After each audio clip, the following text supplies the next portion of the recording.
Всем привет! В сегодняшнем видео мы с вами сделаем ловец ветра и ловец солнца одновременно в одном изделии. Это идеальное украшение для дома в морском летнем стиле.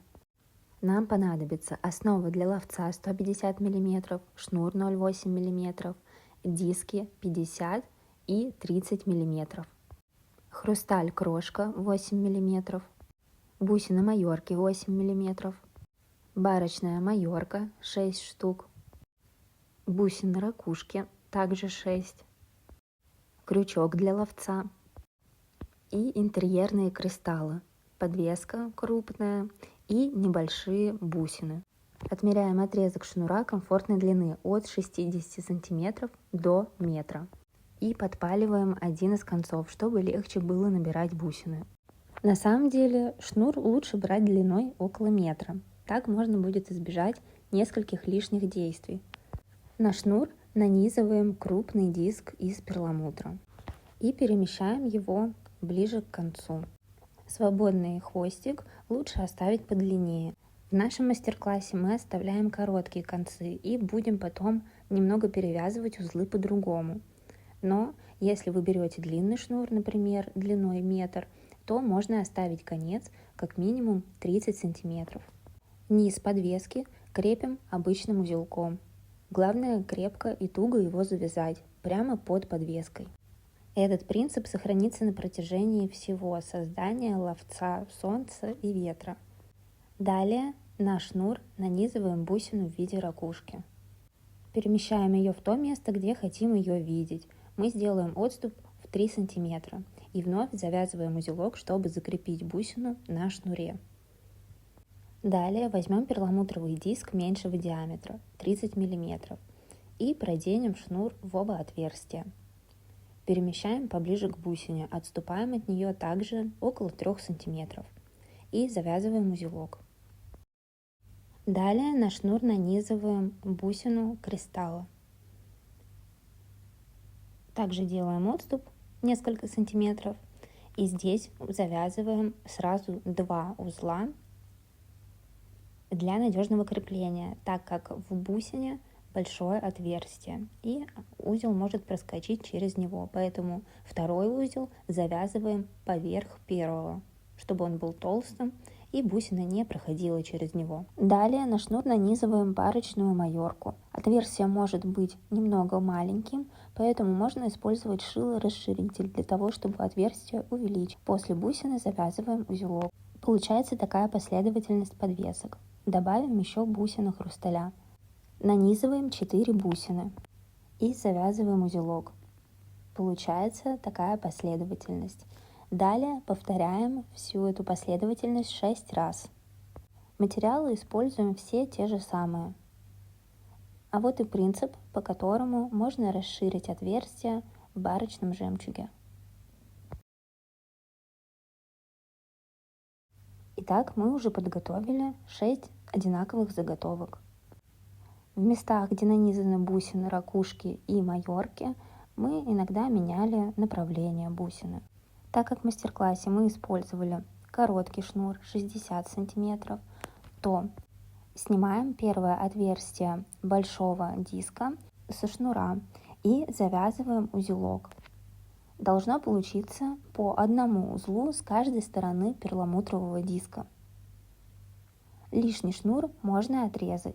В мастер-классе мы специально показываем оба принципа крепления таких дисков к шнуру. То есть можно продевать шнур либо насквозь, как мы это делали с маленьким диском, либо с каждой стороны закрепить шнур отдельно, чтобы он через диск не проходил. Здесь выбирайте, какой вариант вам больше нравится эстетически. Главное, если вы завязываете узелки, делайте их крепкими. А для надежности их нужно будет проклеить эпоксидным клеем Поксипол. Сверху делаем обязательно 2 узелка и отрезаем лишнее, но оставляйте небольшие хвостики. Их можно будет подрезать, когда мы уже проклеим клеем. Далее нашу основу подвязываем к основе для ловца. Завязываем также на 2 узла. На равном расстоянии друг от друга размещаем все 6 шнуров. Далее возьмем еще один отрезок шнура длиной около 60 сантиметров. Также подпаливаем один конец. Продеваем в ушко кристалла и завязываем несколько очень тугих и крепких узлов, чтобы надежно закрепить кристалл.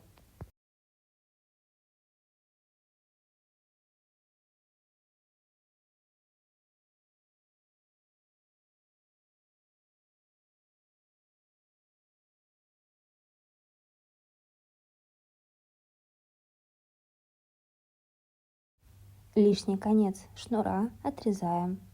Далее на шнур нанизываем бусину майорки. В майорке небольшие отверстия. Бусина будет держаться на шнуре даже без узла, но вы можете завязать на всякий случай. Ну а чтобы шнур поместился в отверстие бусины, лучше воспользоваться расширителем. Далее завязываем узелок на расстоянии примерно 2-3 см от бусины. И нанизываем на шнур 3 бусины хрусталя.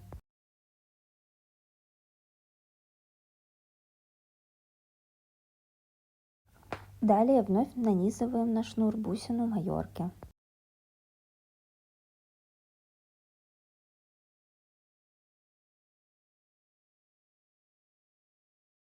Далее завязываем узелок. И вновь 3 хрустальные бусины.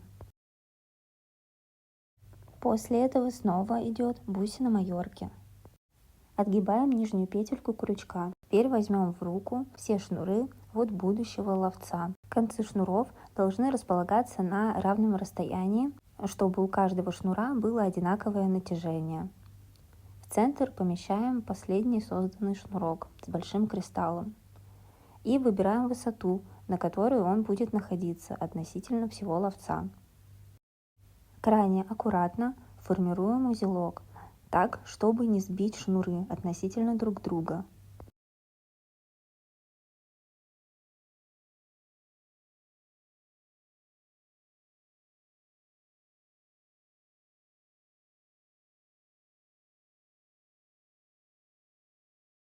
Нижнюю петельку крючка помещаем в узел и затягиваем его до конца. Далее перемещаем узел прямо в петельку и закрываем ее с помощью инструмента вплотную, так чтобы узел точно никуда не вылетел. Далее те же концы шнура завязываем еще и во второй плотный узел. Отступаем примерно пару миллиметров и отрезаем концы. С помощью эпоксидного клея Поксипол проклеиваем все узлы.